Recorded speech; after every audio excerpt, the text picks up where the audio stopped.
Un peu plus de midi à Chambéry, pour la première fois depuis le début de ce procès en appel, la colère l'emporte chez bon nombre de parties civiles. C'est de la négation, carrément. Ils disent qu'il n'y a rien du tout, alors qu'ils ont tué les vaches, qu'ils ont balancé le lait, alors qu'il y a eu des laboratoires qui ont fait des tests et tout ça, qu'ils ont regardé tout.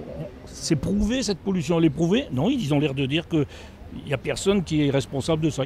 Ce matin, pourtant, on les sentait un peu apaisés, que la Cour d'appel, pendant ces 2 jours, pose au moins le débat de fond sur les responsabilités. Mais à présent, le réquisitoire de l'avocat général a du mal à passer. On a un réquisitoire qui est dans la cohérence de ce qu'a fait le procureur de la République et le procureur général. Donc celui qui arrive aujourd'hui ne peut plus faire autre chose, c'est-à-dire en clair, mettre l'étouffoir sur la responsabilité des élus et du préfet et dire il y a un vilain canard, c'est Nauvergy. De toute façon, Nauvergy n'avait qu'à arrêter d'exploiter. Ce qui est exact. C'est-à-dire que le non-lieu est confirmé ? On va voir. L'avocat général a requis 250 000 € d'amende contre Nauvergy, la même peine qu'en première instance. L'exploitant, lui, plaide la relaxe. Ce qui est certain, comme le juge l'a dit, c'est que la Cour d'appel allait appliquer le droit.